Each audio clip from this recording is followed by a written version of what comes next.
There is a silent agreement that you have made with your life, an unspoken contract that dictates the boundaries of your potential. For many, that contract reads, I will do what is required. I will handle my responsibilities. And with whatever is left, I will rest. I will escape. I will recharge for tomorrow, so I can do it all over again. This is the rhythm of survival. It is respectable. It is stable. But it is not the rhythm of growth. What if I told you that the life you dream of, the one with more freedom, more skill, more confidence, and more peace, is not hiding on the other side of a lottery ticket or a lucky break? What if it's hiding in a single unclaimed hour of your day? Just 60 minutes. 4% of your day. That's it. Most people will hear that and scoff. 1 hour? What can you possibly build in 1 hour? And that is precisely why they remain where they are. They misunderstand the power of the seed. They see only the smallness of the beginning, not the staggering force of its accumulated growth. This is not about finding more time. This is about reclaiming the time you already have and infusing it with a level of intention that makes it more potent than any 8-hour day spent on autopilot. This is about declaring 1 hour, your hour, as a sacred space for transformation. An hour where you are not a parent, not an employee, not a consumer, but an architect. The architect of your future self.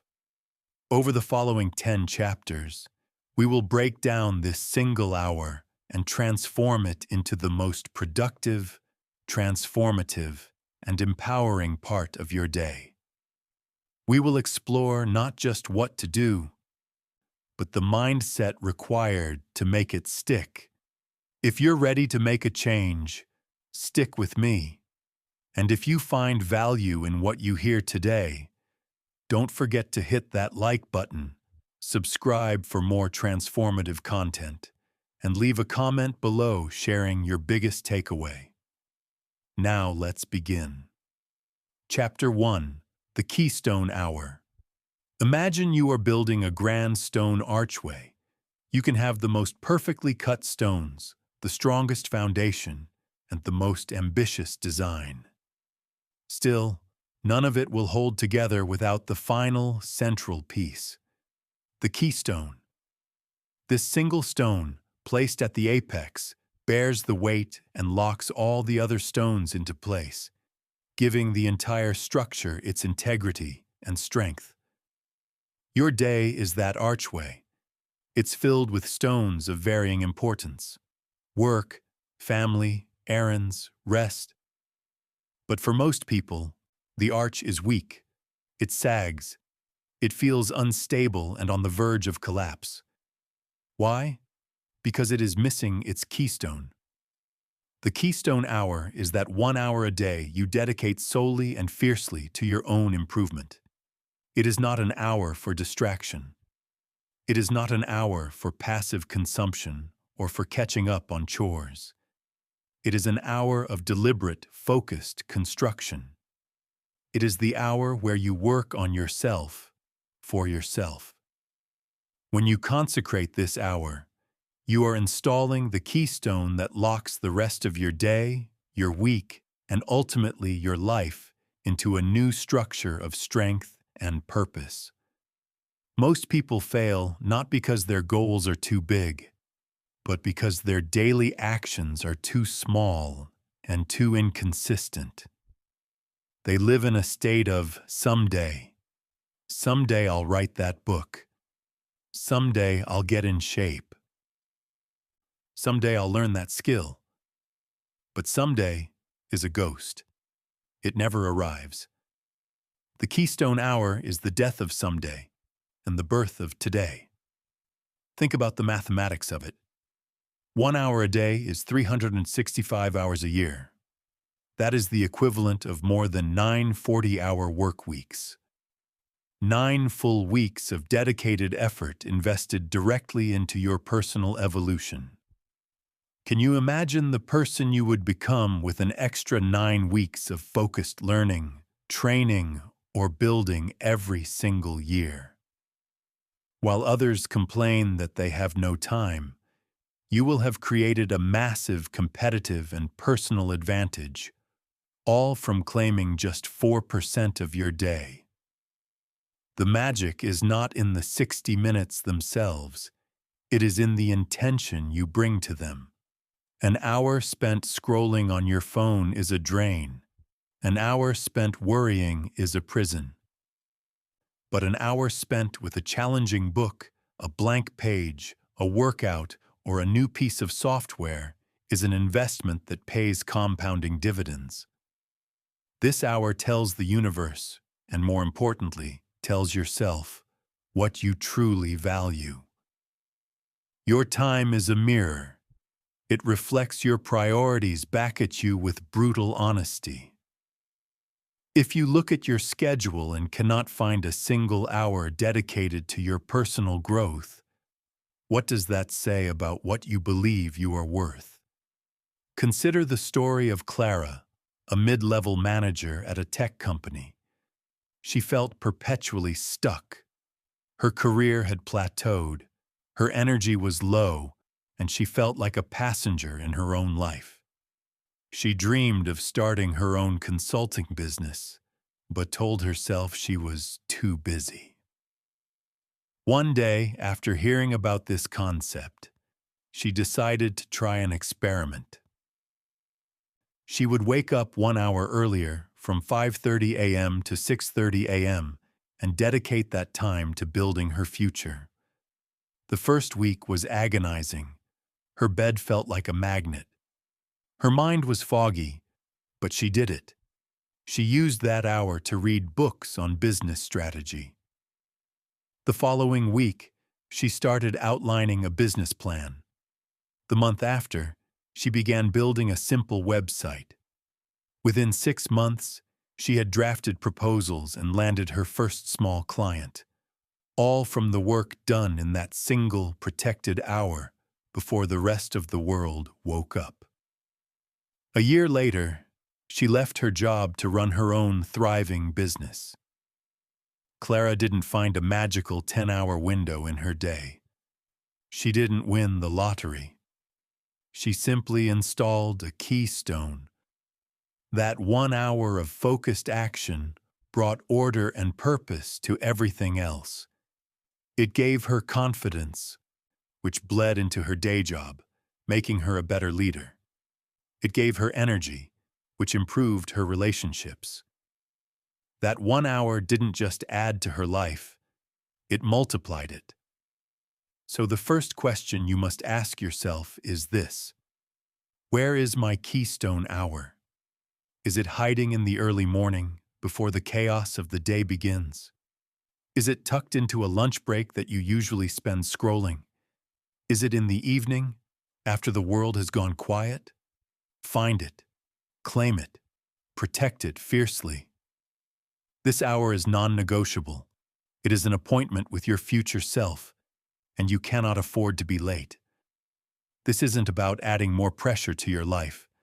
It's about creating an anchor. A sacred space where, no matter how chaotic the other 23 hours are, you know you have made progress. You have moved the needle. You have laid another stone in the foundation of the person you are becoming. This is where transformation begins. Not in a grand gesture, but in the quiet, consistent daily discipline of 1 single hour. Chapter 2.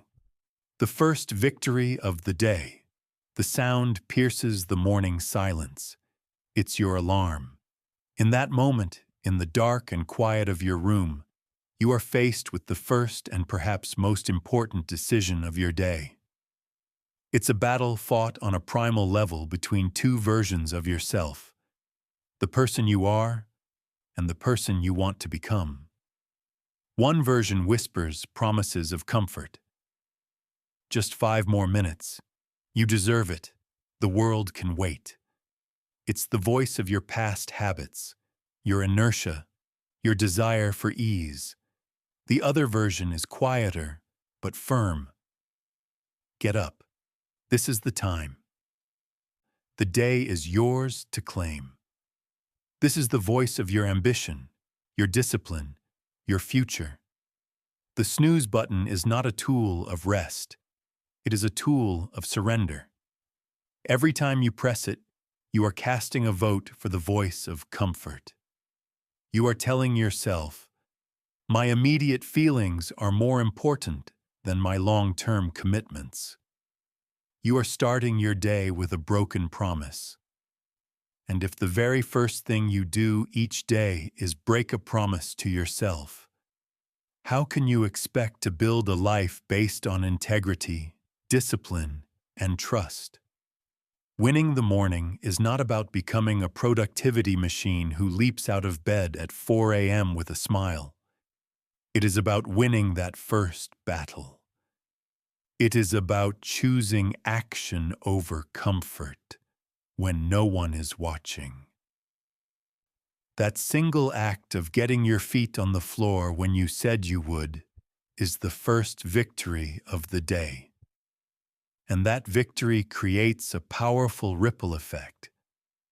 When you win that first battle, you begin the day from a position of power. You have proven to yourself that you are in control. This small act of discipline sends a signal to your brain. We are in charge here. We do what we say we will do. This creates a cascade of positive momentum. The decision to skip the morning scroll becomes easier. The decision to tackle a difficult task becomes more natural when it is approached first.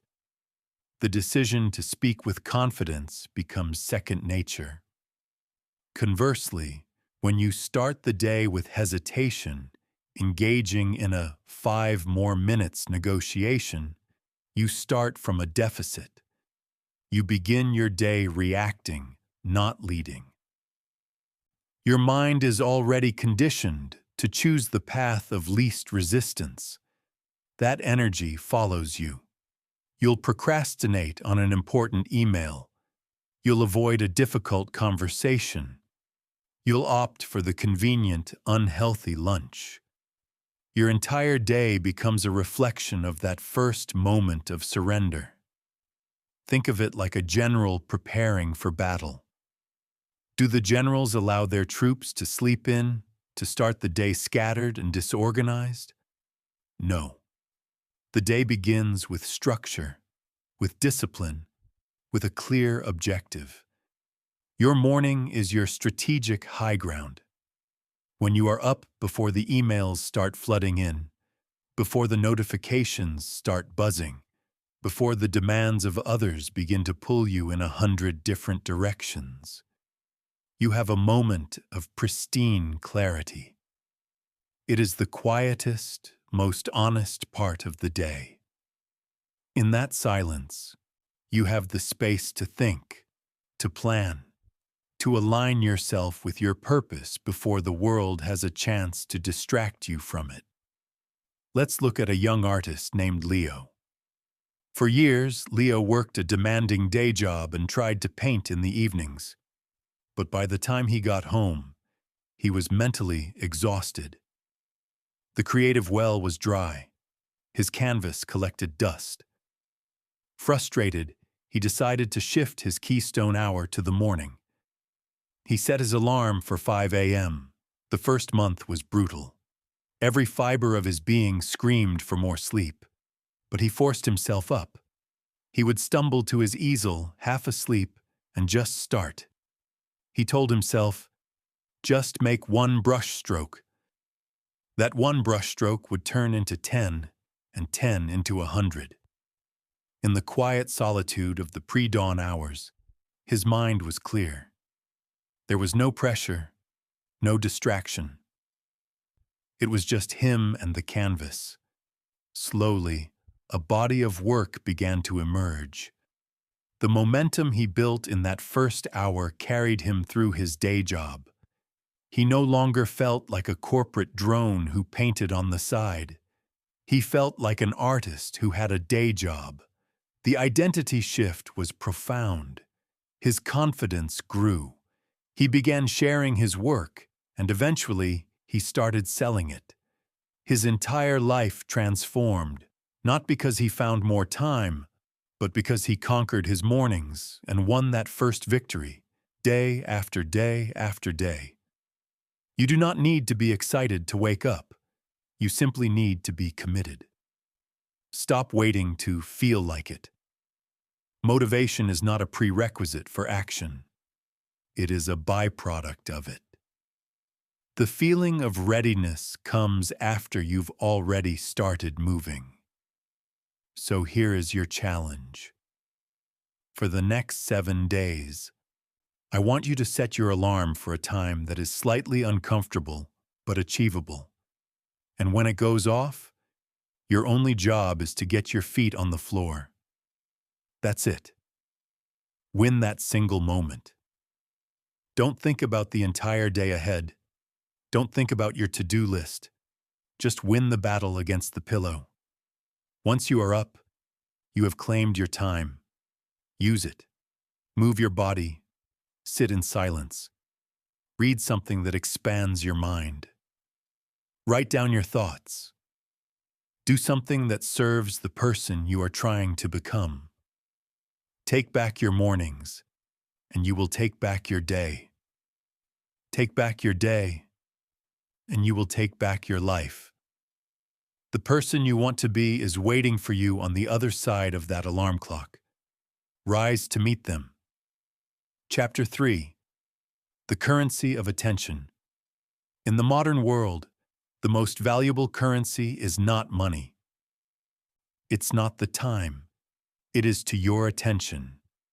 Your life is the sum of all the things you have paid attention to.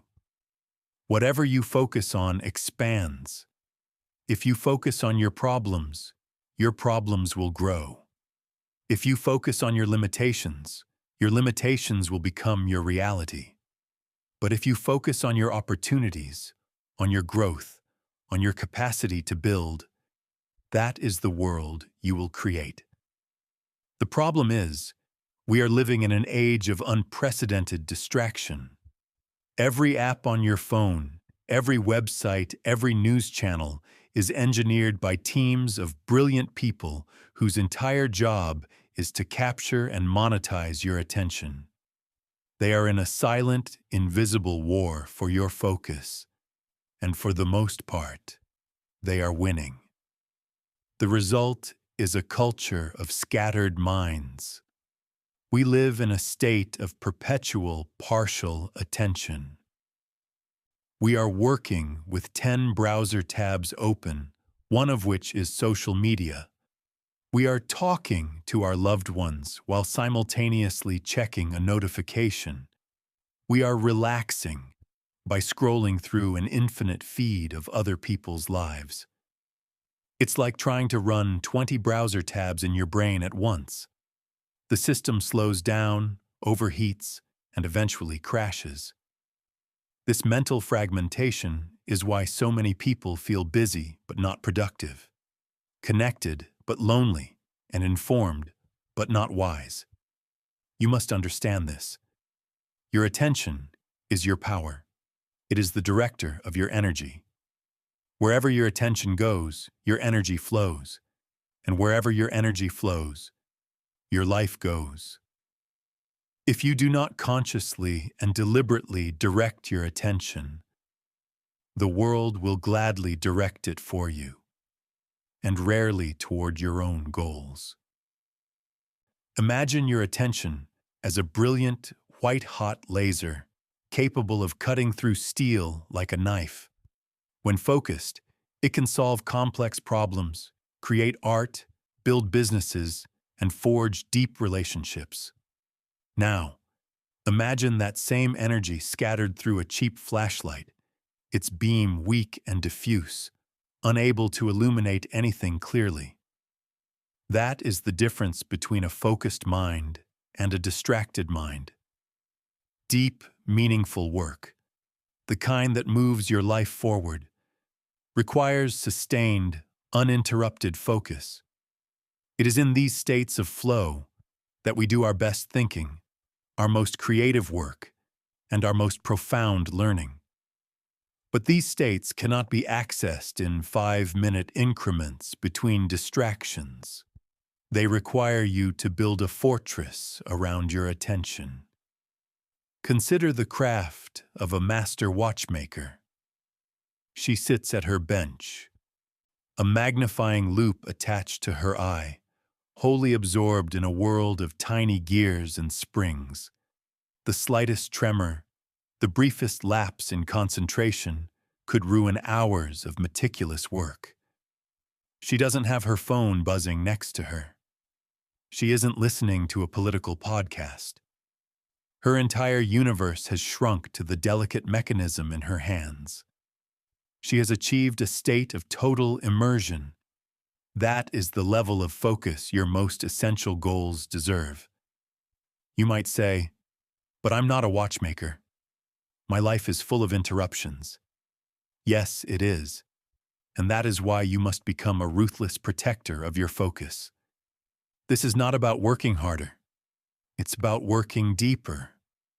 1 hour of truly focused, deep work is more valuable than 5 hours of fragmented, distracted activity. So how do you reclaim your attention? It begins with awareness and intention. First, you must conduct an audit. For one day, be brutally honest with yourself about where your attention is actually going. How many times did you pick up your phone just to check something and fall down a rabbit hole? How much of your mental energy was spent on office gossip, on comparing yourself to others online, or on worrying about things outside of your control? You cannot change what you do not measure. Second, you must create sacred, distraction-free blocks of time. Your Keystone Hour is the ideal starting point. During this hour, your phone is in another room or turned off. Notifications are disabled. The door is closed. You are unavailable to the world, so you can be fully available to your work. This will feel uncomfortable at first. Your brain, conditioned to constant stimulation, will crave a distraction. This is the withdrawal. Push through it. The ability to concentrate is a skill that can be developed and strengthened. The more you exercise it, the stronger it gets. Third, be selective about your inputs. You are not a garbage can for random information. You do not need to consume every piece of content, read every headline, or have an opinion on every trending topic. Curate your information diet as carefully as you would your nutritional diet. Does this information make you smarter, stronger, wiser? Or does it make you more anxious, angry, and scattered? Choose to feed your mind with things that align with the person you want to become. Your future is not being built when you're scrolling. It's being built when you're struggling with a complex problem, when you're focused on a single paragraph in a book, when you're fully present in a conversation, when you are giving your undivided attention to the task at hand. Ask yourself this question: what in my life would change if I gave my full, undivided attention to it for 1 hour every day? Your health? Your finances? Your primary relationship? A creative project? The answer is everything. Stop allowing your most precious resource to be stolen and sold for pennies. Your attention is the currency with which you purchase your future. Invest it wisely. Protect it fiercely. Your life depends on it. Chapter 4. The Architect of Your Life. There are two fundamental ways to move through life: as a tenant or as an architect.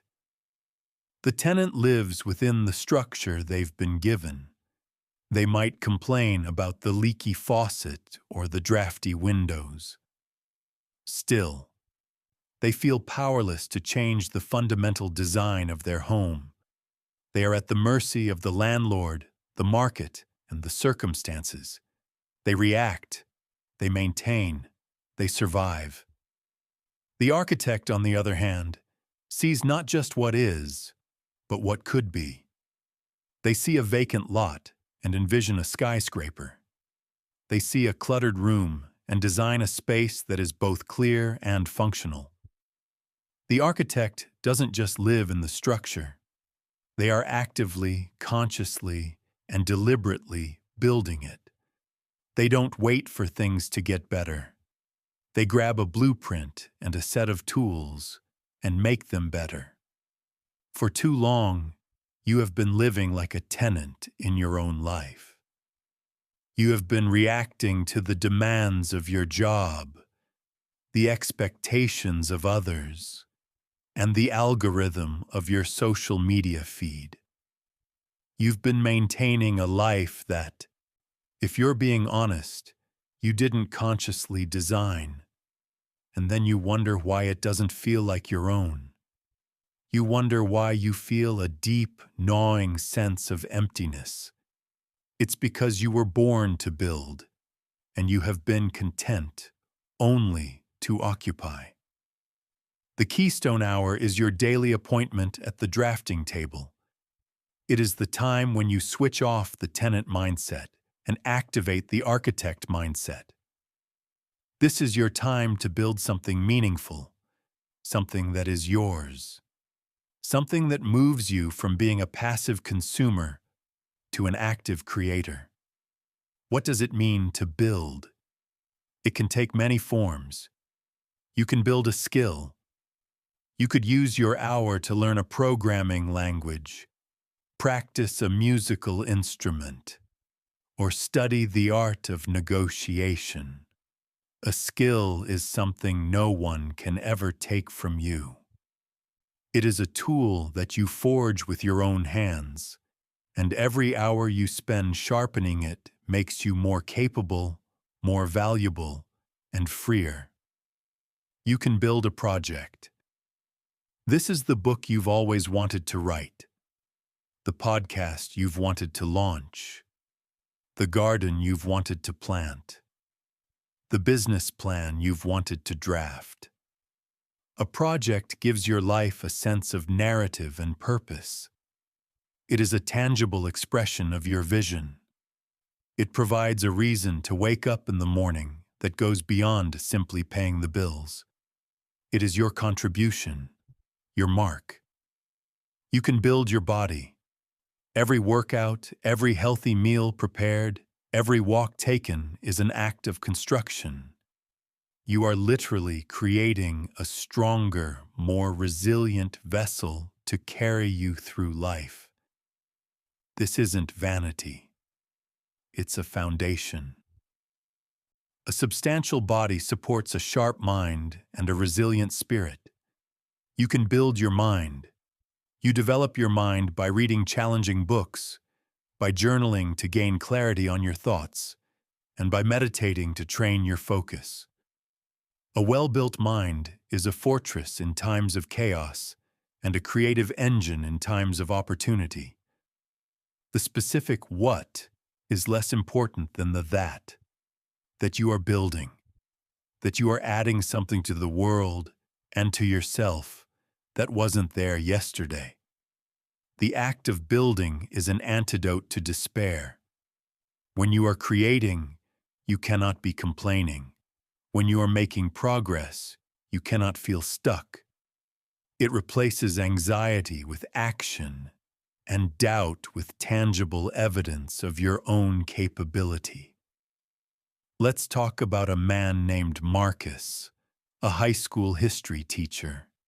He loved his job, but he felt a creative spark inside him that was slowly dying out. He had always dreamed of being a writer, a novelist, but the tenant mindset told him, "You're a teacher. That's who you are. You don't have time for silly dreams." The days turned into years, and the dream faded into a quiet ache of regret. Then, he committed to 1 hour of building. From 9 p.m. to 10 p.m., after his kids were in bed and the house was quiet, he opened a laptop. He didn't set out to write the great American novel. His goal was simple: write 300 words. Some nights, the words flowed like water.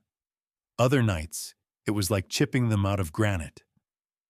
Many nights, he was exhausted, and all he wanted to do was watch TV. But he honored the appointment. He was an architect, and this was his construction time. He wrote 300 words, day after day, week after week. After a year, he had over 100,000 words. He had finished the first draft of a novel. It wasn't perfect, but it was real. It existed. He had built it. The process of creating it had changed him far more than the result. He was no longer just a teacher who dreamed of writing. He was a writer. He walked differently. He taught with a new passion. He had proven to himself that he was not just a tenant in his life story. He was its author. You do not need permission from anyone to start building. You do not need a perfect plan. You do not need to wait until you feel ready or inspired. Inspiration is a myth. Discipline is the reality. The architect shows up at the construction site whether they feel like it or not, because they know that buildings are not built on moods. They are built on consistent work. So, Bonidadum, look at the vacant lots in your own life. Where is there space to build? What skill, what project, what part of your health or mind has been neglected? Pick one. Just one. And for the next month, dedicate your Keystone Hour to it. Don't worry about the finished product. Fall in love with the process of laying one brick perfectly every single day.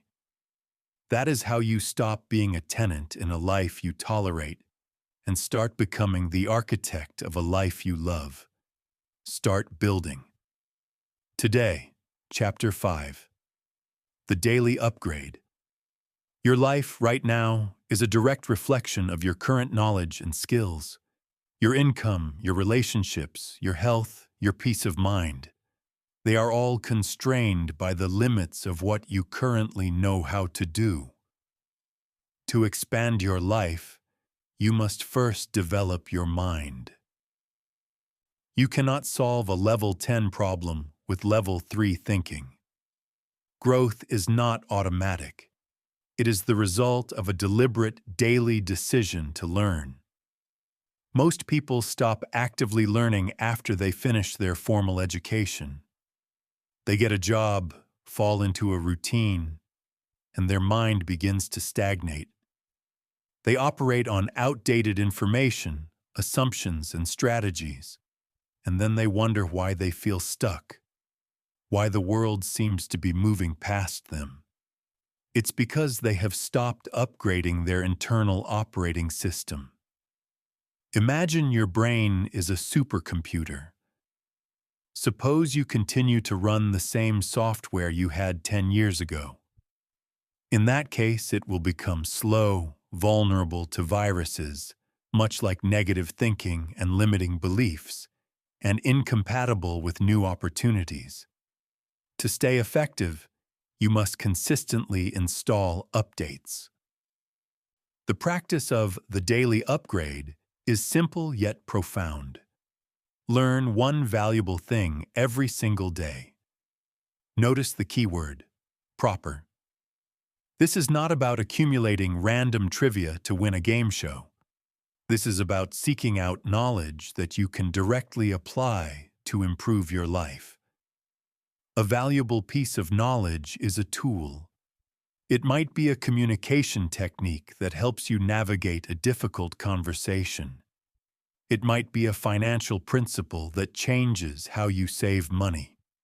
It may be a psychological insight that enables you to understand your own procrastination.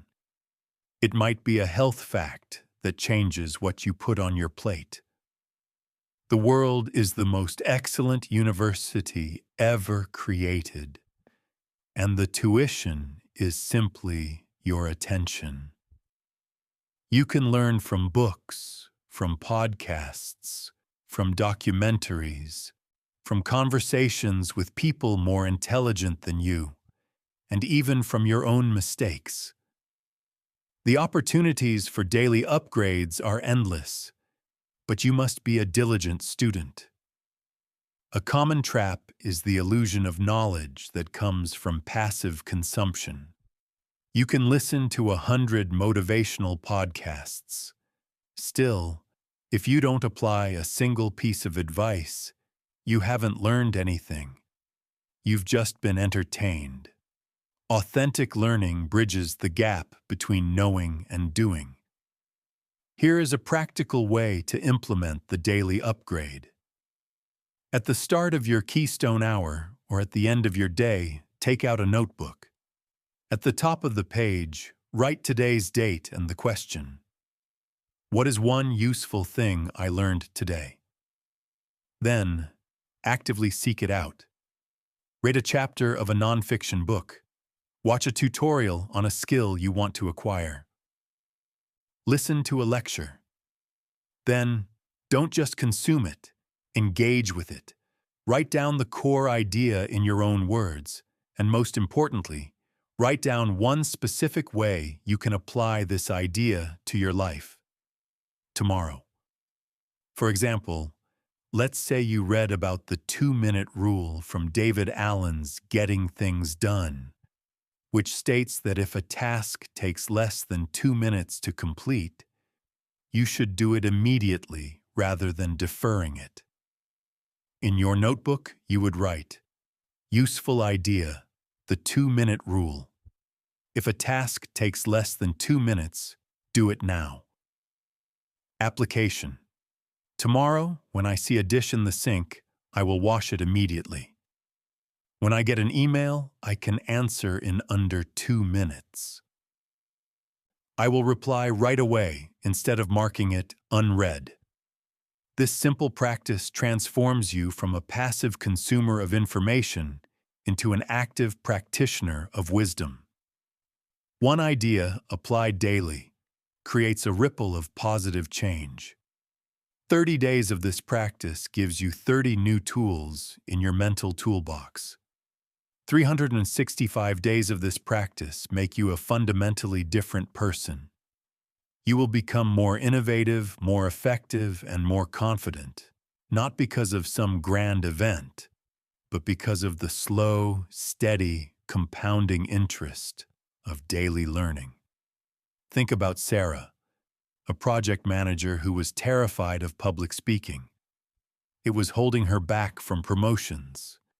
Instead of avoiding it, she dedicated her Keystone Hour to a daily upgrade in communication. On day 1, she watched a video about proper posture and body language. That was her one valuable thing. The next day at work, she focused only on standing tall during a small team meeting.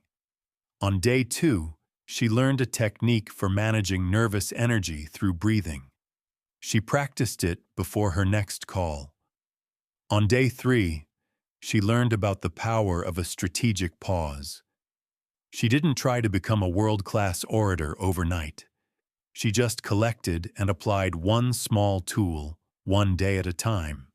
After 3 months of these daily upgrades, she volunteered to give a presentation. She was still nervous, but now she was armed with dozens of small, practical tools. She stood tall. She controlled her breathing. She used pauses effectively. She delivered a clear, confident presentation. Her colleagues were stunned. She hadn't just learned about public speaking, she had become a better public speaker, one small, useful idea at a time. Learning is the ultimate antidote to fear and uncertainty. When you feel lost, it's often because you're facing a problem that your current knowledge can't solve. The path forward is not to panic, but to learn and adapt. What do I need to know to take the next step? Who has solved this problem before? And what can I learn from them? Commit to being a lifelong student. Approach your days with curiosity. Never let a day pass where you are not slightly wiser, slightly more capable than you were when you woke up. Your future self is depending on the upgrades you install today. What will you learn? Chapter 6. The Body as an Engine. We live in a culture that often treats the mind and body as separate entities. We try to think our way to success. We use willpower and mental grit to push through fatigue and burnout. We build intricate productivity systems and life plans, all while neglecting the very engine that powers the entire operation, our physical body. This is a profound mistake. Your body is not just a vehicle that carries your brain around. It is also a vital part of your being. It is the foundation of your energy, mood, focus, and resilience. You cannot have a sharp, focused, high-performance mind in a tired, stagnant, low-energy body. The two are inextricably linked. Trying to achieve your goals without taking care of your physical self is like trying to win a Formula One race with a sputtering, poorly maintained engine.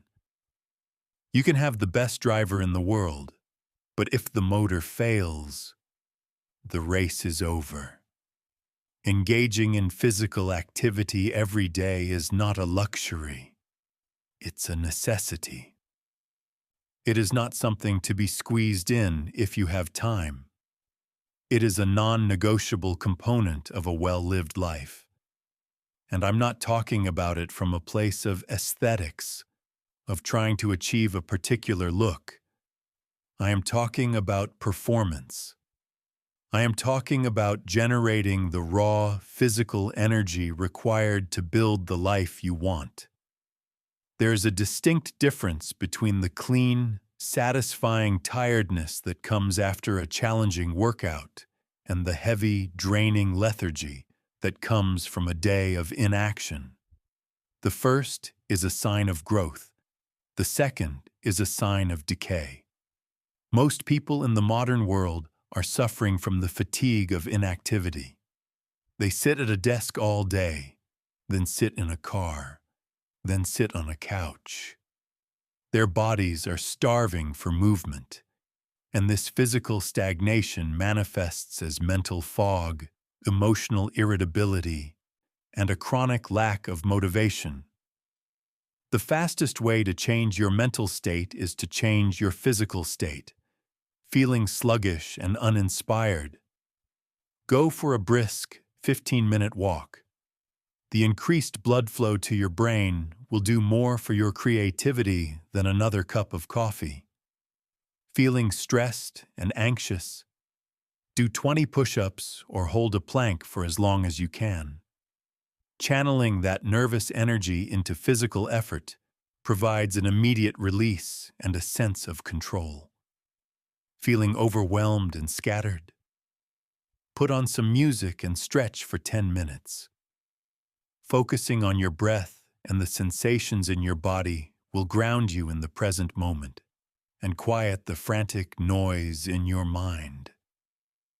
Movement is a powerful form of meditation. When you are pushing your physical limits, you cannot be simultaneously worrying about that email you need to send or ruminating on a past mistake. You are forced into the present moment. Your mind and body become one, focused on a single task. The next step, the next rep, the next breath. This is a reset button for your nervous system. The mental chatter fades, and you are left with a sense of clarity and calm power. Consider the discipline of the ancient Stoics. They were philosophers of the mind, yet they placed immense value on physical hardship and training. They understood that a body trained to endure discomfort builds a mind that can endure adversity. When you voluntarily push yourself through the burn of a workout, you are teaching yourself a profound lesson. Your feelings of discomfort are not a sign to stop. You are capable of continuing even when a voice inside you wants to quit. This physical discipline is directly transferable. You will be better able to handle a difficult client, push through a tedious project, or maintain your composure in a crisis, because you have practiced overcoming resistance in a physical form. You do not need a gym membership. You do not need expensive equipment. You do not need a complex routine. You need to reject the excuse that you don't have time and embrace the truth that you can't afford not to. Start simple. Here are some ideas for your Keystone Hour, or even just a 15-minute slice of it. A daily walk. Underrated and mighty. It gets you outside, clears your head, and is easy on your body. Body weight circuits, push-ups, squats, lunges, planks. You can get a world-class workout in your living room with no equipment at all. Yoga or stretching. Focus on flexibility and breath. This is crucial for releasing tension stored in the body. Dancing. Put on your favorite songs and move freely for 20 minutes. It's a fantastic source of both cardio and joy. The goal is not perfection, but consistency. It is about making movement a non-negotiable part of your identity. You are no longer someone who tries to work out. You are someone who moves their body every day. It's just what you do. When you take care of your engine, it takes care of you. You will sleep better. You will have more stable moods. You will think more clearly. You will have the sustained energy to not just tackle your goals, but to enjoy the life you are building. Stop treating your body like an afterthought. It is the source of your power. Honor it, challenge it, move it. Every single day, your future self will thank you for it. Chapter 7. The Power of the Pause. Our world glorifies motion. We celebrate the hustle, the grind, the relentless forward movement. Busy has become a badge of honor. To be still is to be lazy. To slow down is to fall behind. We are like marathon runners who believe the secret to winning is to sprint the entire 26.2 miles without ever stopping for water or checking our pace.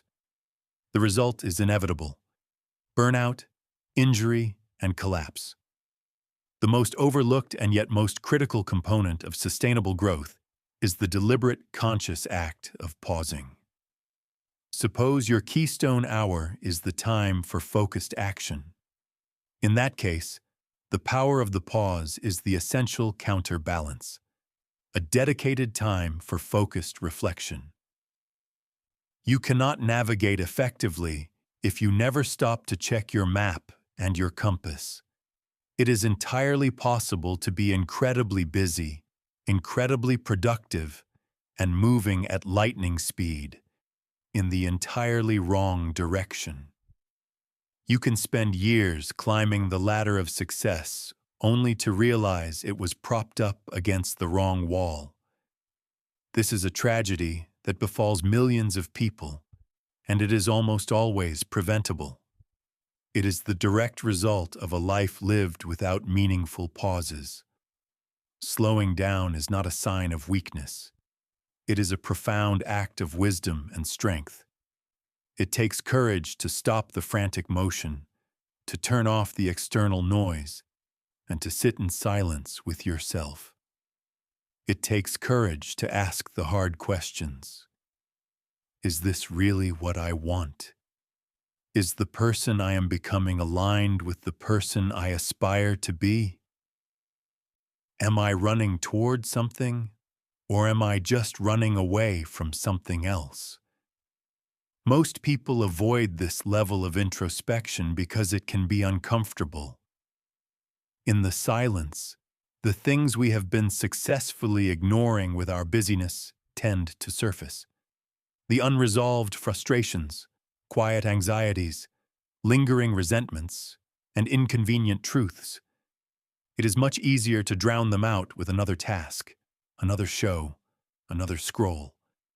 But unresolved issues do not disappear. They fester. They drain your energy from the inside out, like a hidden application running in the background of your computer, slowing everything down.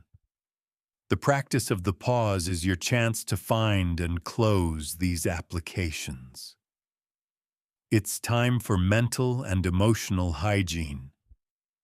Just as you shower to clean your body, you must pause to clean your mind. Here is what this practice can look like. Find 10 or 15 minutes within your Keystone Hour, or at the very end of your day. Find a quiet space. No phone, no music, no distractions. Just you, a notebook, and a pen. And for those 10 minutes, you will do one of the following. First, a brain dump. Set a timer and write non-stop, whatever is on your mind. Don't judge it, don't edit it, just get it out. All the worries, the to-do lists, the half-formed ideas, the frustrations. Pour the chaotic contents of your mind onto the page. This act alone is incredibly clarifying. It takes the tangled mess from inside your head and organizes it in front of you, where you can see it for what it is. Second, ask probing questions. After your brain dump, or as a separate exercise, write down one of these questions and answer it with complete honesty. What am I currently pretending not to know? If I were my own coach, what is the one piece of advice I would give myself right now? What is the primary emotion I felt today, and what triggered it? What is one thing that is draining my energy, and what is one step I can take to address it? This is not about navel-gazing or overthinking. It's about self-awareness. It's about becoming a detective in your own life. You start to see the patterns. You might realize that your constant irritability isn't because you're a grumpy person, but because you haven't been honoring a personal boundary. You might discover that your procrastination on a project isn't laziness, but a deep-seated fear of failure. Once you see the real problem, you can solve it. But you can never see it if you never pause to look. Consider a ship captain sailing across a vast ocean.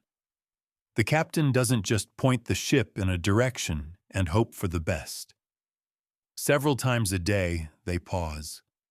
They go to the bridge.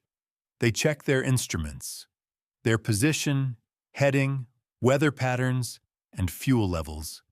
They make minor, constant course corrections. A tiny adjustment of 1 degree, sustained over 1,000 miles, is the difference between arriving at their destination and being lost at sea.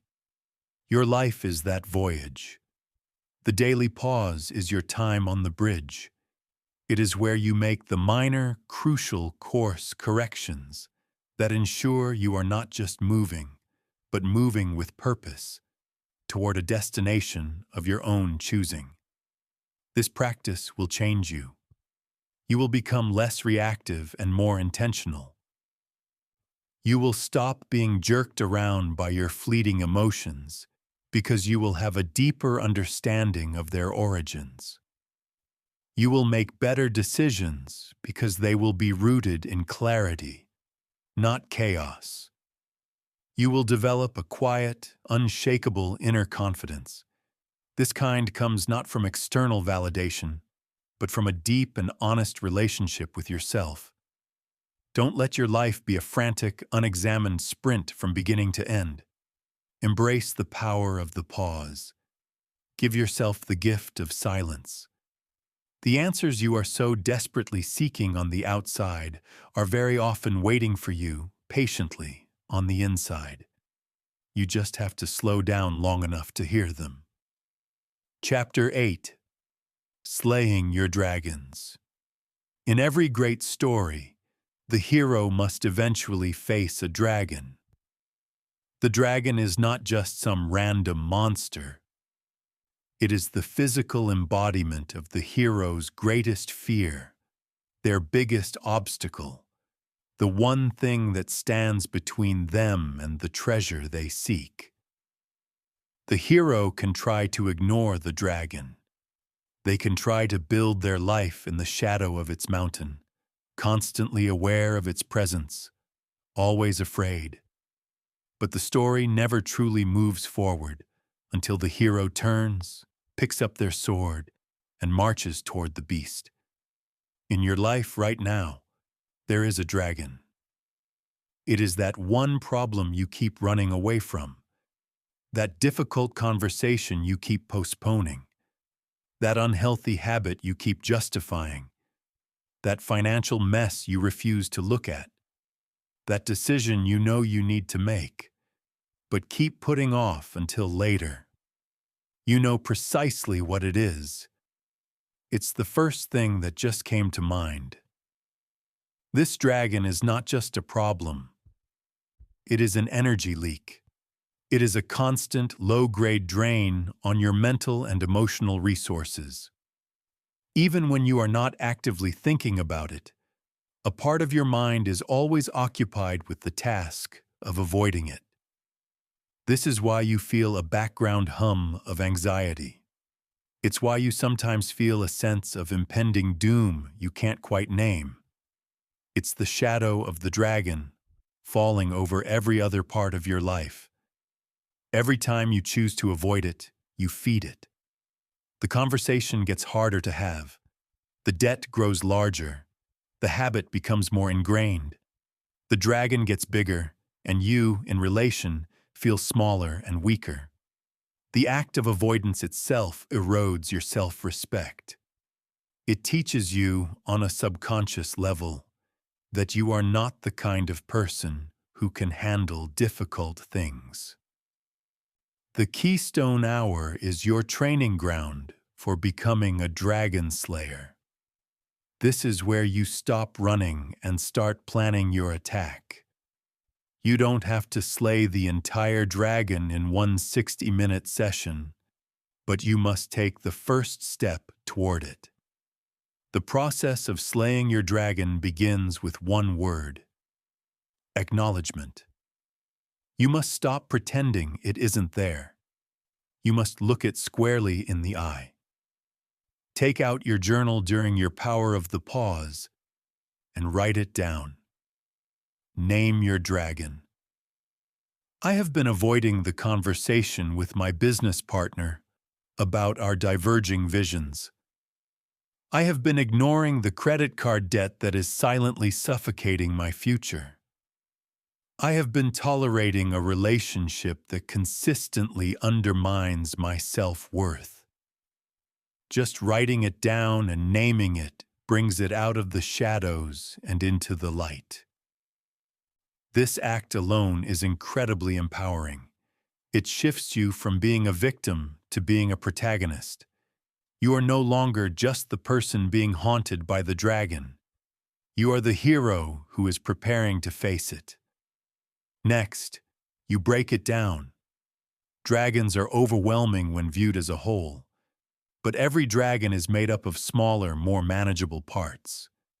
Your goal is not to solve the entire problem at once. Your goal is to take one single, tangible step. If the dragon is a difficult conversation, your one step might be to write down the key points you need to make. That's it. If the dragon is a financial mess, your first step is to gather all your bills and statements in one pile. You don't even have to open them yet. Just gather them. If the dragon is an unhealthy habit, your one step might be to identify the trigger that sets it off. This first step is almost always the hardest, because it represents the moment you stop running and turn to face the fight. The fear is at its peak right before you take that step. But something remarkable happens the moment you do. The fear does not vanish, but it begins to recede. The dragon may not be dead, but for the first time it looks a little smaller. You have proven to yourself that you are stronger than your avoidance. Think of Alex, who had been avoiding his annual health checkup for 3 years. He felt fine, but a nagging fear of, what if they find something, kept him from making the call. This fear was his dragon. It made him irritable. It caused him to overeat as a form of comfort. During his Keystone Hour, he finally named it. Then he took the smallest possible step. He looked up the phone number of his doctor's office and wrote it on a Post-it note. The next day, he put the Post-it note by his phone.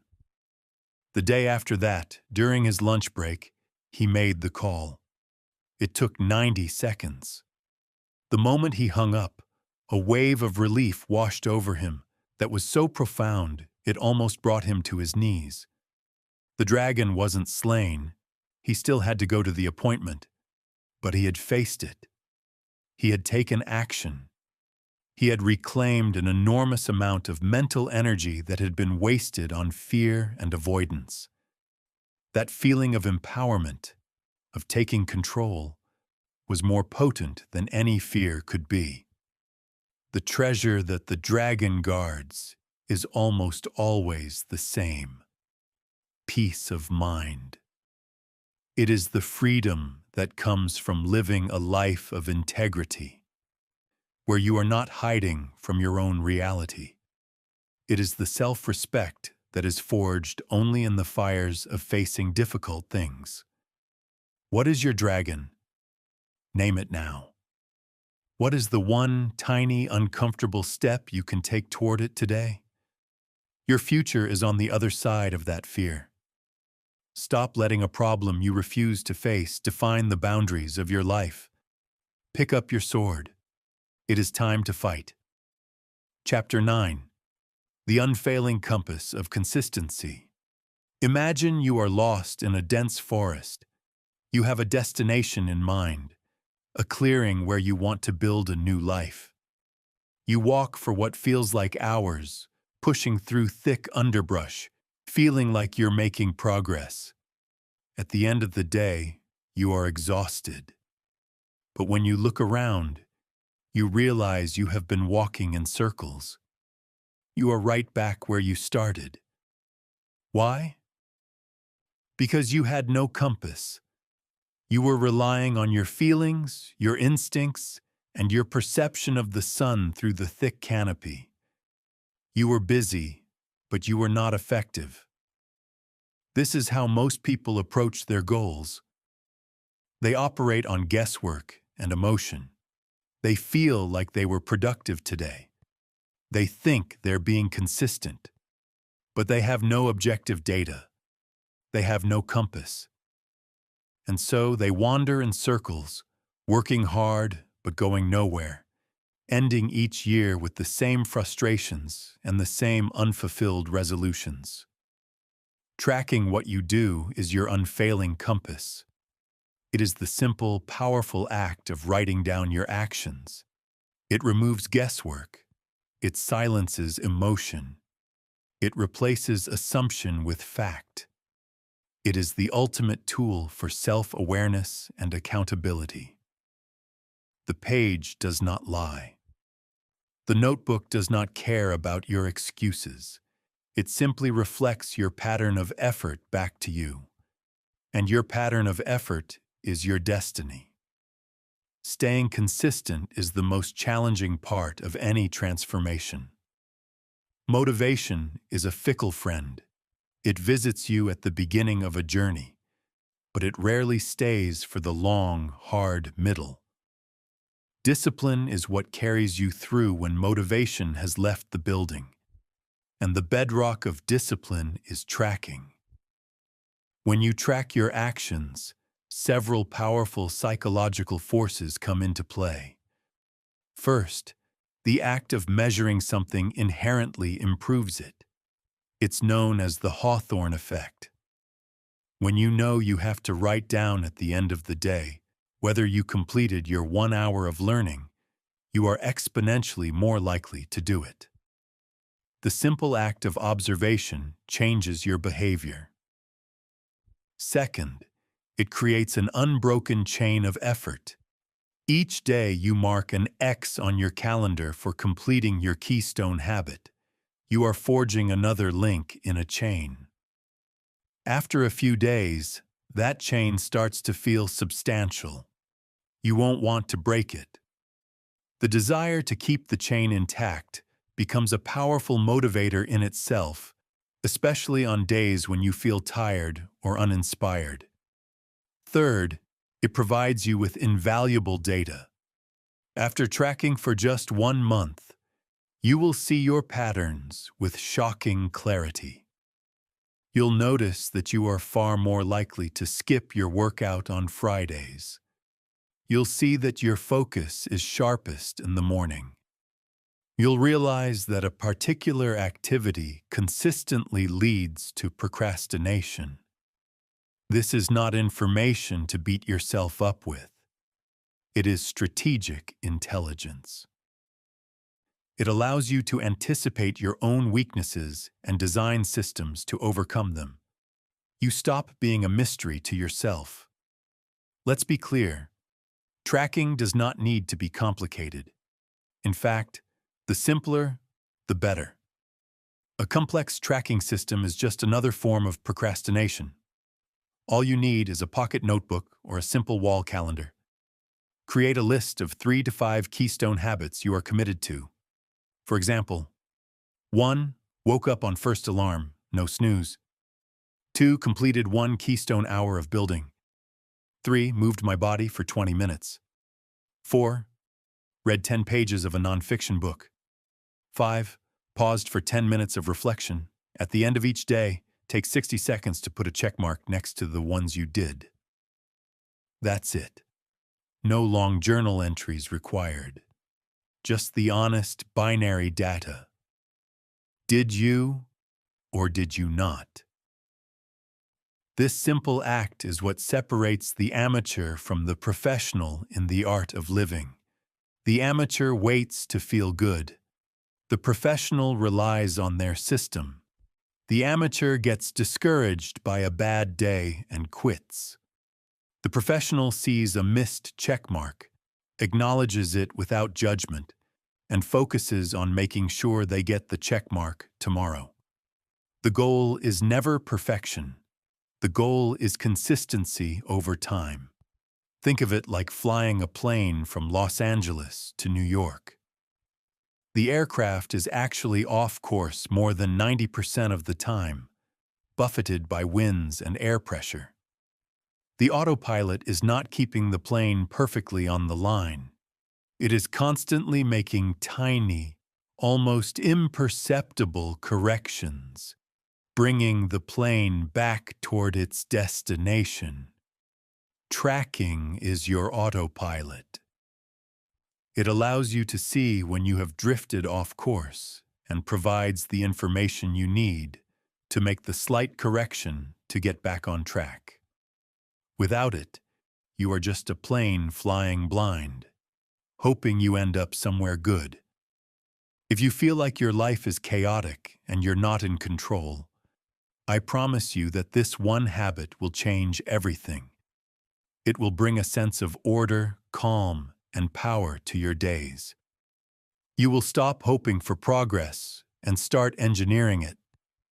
You will build confidence not from hollow affirmations, but from the undeniable written proof of your own daily effort.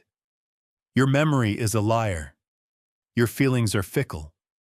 The written record is the truth. Pick up your pen, start tracking. Let consistency be your compass, and it will guide you, step by step, out of the forest of frustration and into the clearing of your most significant potential. Chapter 10. The Alchemy of Repetition. We have arrived at the final, most crucial principle. It is the engine that drives everything we have discussed. It is the force that transforms effort into identity. It is the simple, unglamorous, and earth-shatteringly powerful process of repetition. Becoming a better version of yourself is not an event. It's a process. It is not a lightning strike of inspiration.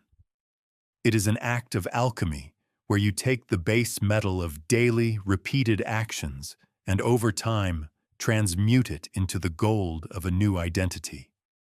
You don't decide to be a confident person. You repeat the habit of acting in the face of fear until confidence becomes your default state. You don't choose to be a disciplined person. You repeat the habit of showing up when you don't feel like it until discipline is woven into the fiber of your being. You don't decide to be a writer. You repeat the habit of putting words on a page every day until you can no longer imagine a life without it. The human brain is a pattern-making machine. Every time you perform an action, you strengthen the neural pathway associated with it. The first time you do something new, it's like trying to walk through a dense jungle. You have to hack your way through the undergrowth. It's slow, complex, and requires immense effort. But if you walk that same path the next day, it's a little easier. The third day, even easier. After 100 days of walking that same path, you have worn a clear, smooth trail. It no longer requires conscious effort. You can walk it automatically. This is how habits are formed, and this is why repetition is the master key to change. Most people fail because they give up while they are still hacking through the jungle. They perform a new habit for 3 days. It still feels hard, and they conclude, "This isn't for me." They mistake the initial difficulty of forging a new path for a permanent state of being. The ones who succeed are the ones who understand this process. They embrace the initial discomfort. They know that the resistance is a sign that they are rewiring their brain. They don't rely on motivation to get them through. They rely on the sheer, brute force of repetition. Show up. Do the thing. Repeat tomorrow.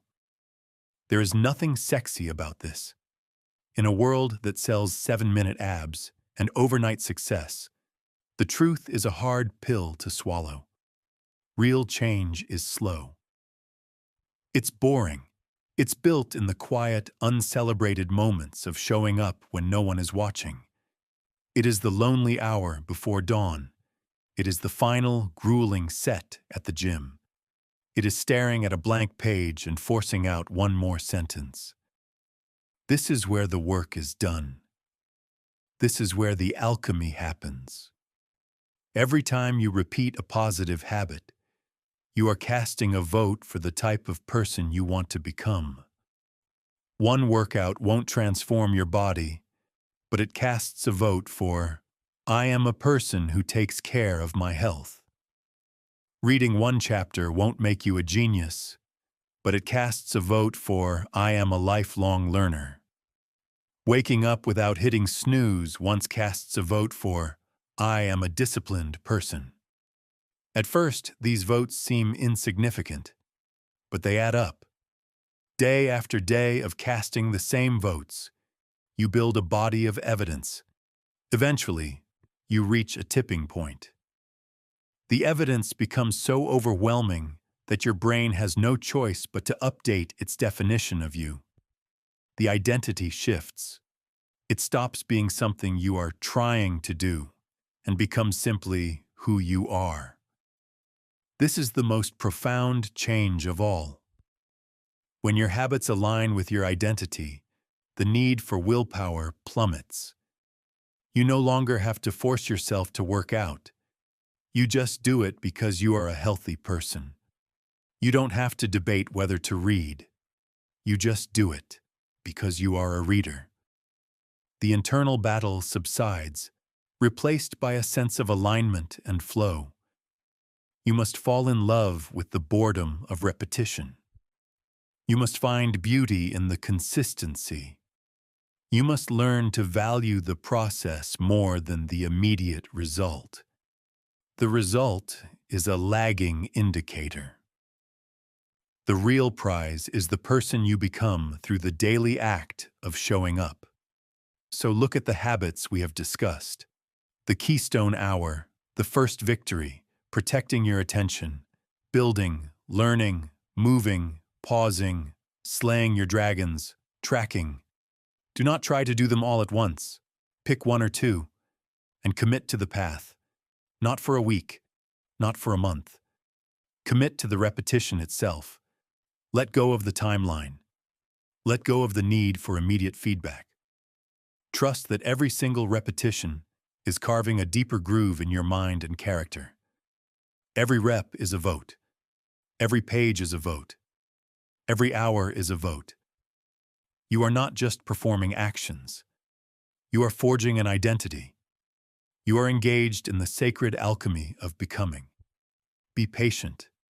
Be relentless. Repeat the habit until it becomes a part of you, and you become a better person. It is the only way that works, and it always works. Conclusion. We began this journey with a simple, provocative idea that 1 hour a day can change your life, not through magic, but through the deliberate application of intention, discipline, and above all, repetition.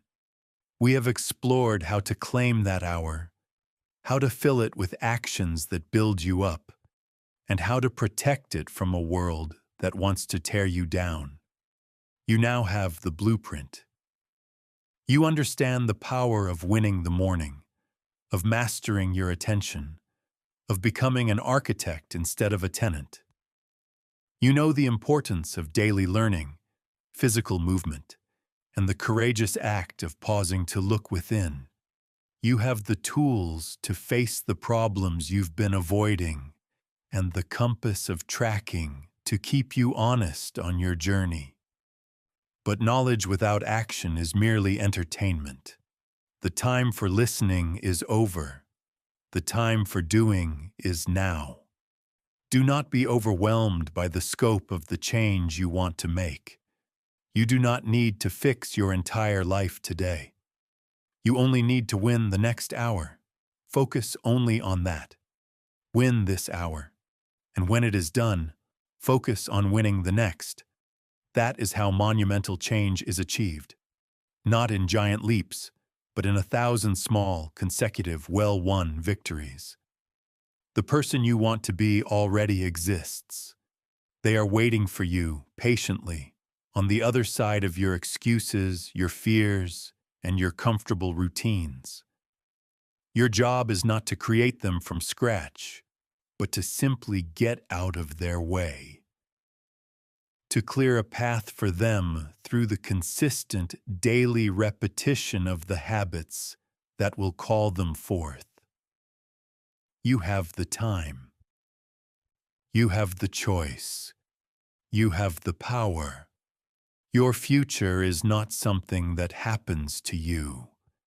It is something you build 1 hour at a time.